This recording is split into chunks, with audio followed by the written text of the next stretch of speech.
Danes popoldan po 18. uri se je na sedežu družbe Luka Koper zaključila 16. skupščina delničarjev. Sejo sta med drugim zaznamovali tudi slaba pripravljenost na zasedanje in zmeda, ki je nastala tudi zaradi dveh združenj, ki sta zbirali pooblastila malih delničarjev.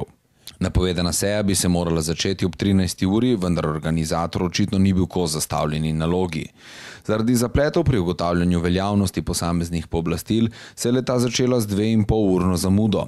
Kot je pojasnil predsednik Vseslovenskega združenja malih delničarjev, magister Kristjan Verbič, je združenje, ki mu predseduje, pravočasno oddalo vseh 229.785 glasov oziroma delnic na 211 pooblastilih, katerih zbiranje je potrdila tudi pristojna agencija za trg vrednostnih papirjev ATVP. Da so bila pooblastila pravočasno oddana, dokazujejo potrdila strani Luke Koper. Pri tem je združenje seveda upoštevalo tudi 3-dnevni rok za prijavo na skupščino in zagotovilo izpolnjevanje vseh zakonskih določil, ki je se torej zapletlo.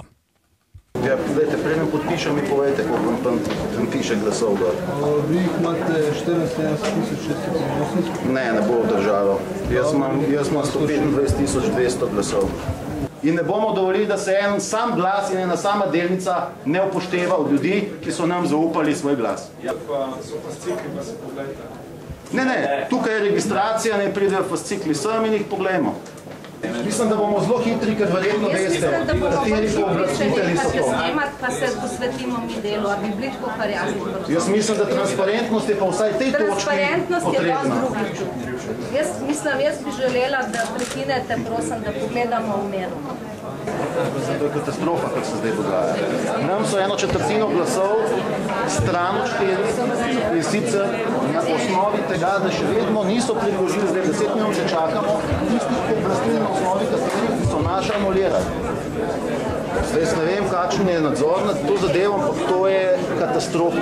Lahko komentirate, zakaj je prišlo do zamude danes na skupščini? Več kot 2-urna zamuda, to pomeni, da je bilo slabo pripravljeno. Zdaj, to moramo še preveriti. Po informaciji, ki jo imam, so bile tehnične težave z pooblastili. Morate vedeti, da sta dva združenja, se pravi Društvo malih delničarjev in pa Vseslovensko združenje malih delničarjev pošiljalo pooblastila delničarjem, s tem, da so se nekateri delničarji odzvali na oba pooblastila. In potem je normalno moralo priti do nekega izločenja. Rok za oddajo pooblastil je bil do petka 4. ure popoldan. Po zakonu je to 3 dni pred skupščino. Veste, vmes je bila sobota in nedelja, danes je bila skupščina sklicala za 1 uro, tako da teh pooblastil je bilo dosti. Če je bila napaka z naše strani, jaz sem že povedal, se opravičujem v imenu Luke Koper DD. Definitivno bomo pa to preverili, pregledali in pa seveda tudi ustrezno ukrepali. Na skupščini ima vsak delničar pravico izraziti svoje mišljenje. Kolikor, bom rekel, prišlo do napaka, očitno je, da je na začetku prišlo do njega napačnega preštevanja, nekega podvajanja pooblastil, mislim, da se je to razčistilo. Lastnike, male delničarje, kakor tudi velike delničarje, ne bi smelo zanimati drugega kot to, kako zagotoviti družbi čim boljše pogoje za njeno delovanje. Še posebej pa, ko je večinski odločujoči lastnik Republika Slovenija, torej država v imenu vseh državljanov in pa paradržavni skladi. Ti imajo toliko večjo odgovornost, da sprejemajo odločitve, ki takšno okolje družbi omogočajo.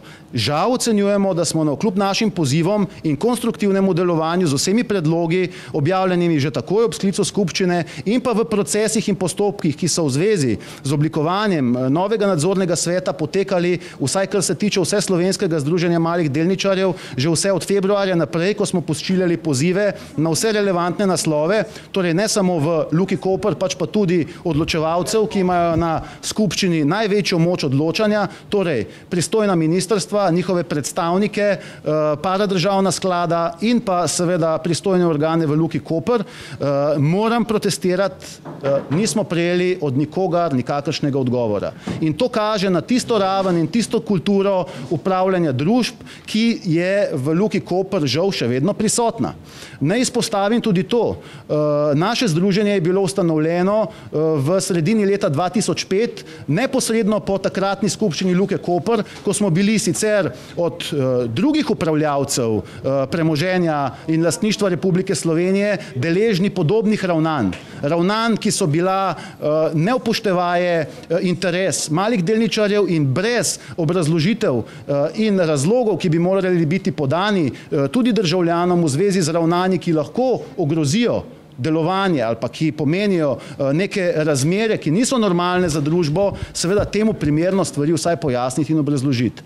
No, na tokratni skupščini lahko z obžalovanjem ugotovim, da v primeru Luke Koper takšnega razumevanja še ni, navkljub temu, da nas je veselilo, da so upravljavci lastništva Republike Slovenije razumevanje za kulturo upravljanja družb, kakršno poznajo v urejenih ekonomijah, pokazali recimo na zadnji skupščini Nove kreditne banke Maribor, kjer smo bili tudi po lanskem letu v številnih postopkih, v katerih smo dokazovali, da tista ravnanja niso bila primerna. Upamo in vse slovensko združenje malih delničarjev bo storilo vse, da se takšne razmere vzpostavijo tudi v Luki Koper in pri tem računamo na pomembno vlogo sekcije malih delničarjev Luke Koper, ki je bila ustanovljena nekaj mesecev tega in ki uspešno deluje, daje predloge in seveda želi storiti vse, kar je seveda legalno možnega, zato da se razmere normalizirajo, da družba prične normalno delovati, da ima perspektivo, kakršno je več kot jasno, da bi lahko imela, seveda v urejenih razmerah. Danes torej je Republika Slovenija in njeni upravljavci sprejela odgovornost, da bo 100% vse, kajti vse, kar je bilo predlagano, je bilo tudi sprejeto, izpeljano tako, kot so si zamislili in mi lahko iz tega naslova pričakujemo edino, da bodo temu primerno v najkrajšem času, torej nemudoma, razmere v Luki Koper urejene z vseh vidikov in da se bodo razjasnila vsa vprašanja, ki so s tem povezana. Da se bo njeno upravljanje in nadziranje stabiliziralo in da bo družba za razliko od današnje odločitve na skupščini, ko ni dividend, ko ni delitve dobička tudi delničarjem, v prihodnje lahko delila dobiček delničarjem, čeprav smo mi sicer to tudi tokrat predlagali in bomo izpodbijali takšno odločitev, ki je protizakonita, da se seveda v takšnih pogojih ustvari dobiček za delničarje, da se jim da možnost, da dejansko sodelujejo pri upravljanju družbe, torej tudi s predstavnikom v nadzornem svetu in da, kar je pomembneje za celoten prostor Republike Slovenije, to, da dejansko ta družba izkoristi potencial, kakršnega ima. Ne samo glede na svojo lego, ne samo na svojo predzgodovino, ne samo na razmere, ki so v geopolitičnem in strateškem okviru Sloveniji dane, v okviru Evropske unije, pač pa tudi iz naslova tega, kakršen potencial ponujajo zaposleni v Luki Koper, ki v zadnjem času seveda ne samo, da delijo usodo podjetja, pač pa v prvi vrsti očitno na njih tisti edini moment, ki bi ga pričakovali od večinskih lastnikov, da skušajo zagotoviti stabilnost in ureditev razmer v družbi. Poglejte, jaz sem že večkrat rekel, da jaz imam mandat 5 let. Jaz sem začel s prvim dnem delati in neke rezultate smo tudi že pokazali, mislim, da kako se bo nadaljevalo, bomo prepustili novemu nadzornemu svetu. Sam minister je sam rekel, da bo nadzorni svet tisti, kateri bo odločal o teh zadevah. Jaz bom normalno nadzornemu svetu podal moje mnenja, moje videnje razvoja Luke Koper, in upam, da bomo tlele, kar se teh strateških vidikov, našli skupen jezik. Vkljub vsem zapletom, ki so se nam zgodili, moram reči, da smo razočarani, presenečeni pa ne. Predstavnik malih delničarjev vnovič ni prišel, ni bil izbran v nadzorni svet, kar sicer obžalujemo, glede na vse obljube, bom rekel, vlade. Budo smo dali skupščini, da naj se v javnosti zahvali vsem zaposlenim v Luki Koper, ki so znatno prispevali k temu, navkljub dejstvu, da so ogrožali svoja delovna mesta in eden od teh je celo delovno mesto izgubil. Bom rekel, kjer so seznanili organe pristojne v Republiki Sloveniji o nepravilnostih in nečednostih, ki jih je uprava in nadzorni svet v prejšnji sestavi počel. Tako da naj izrabim še to priložnost, da se jih v imenu malih delničarjem zahvaljujem ter izrazim spoštovanje.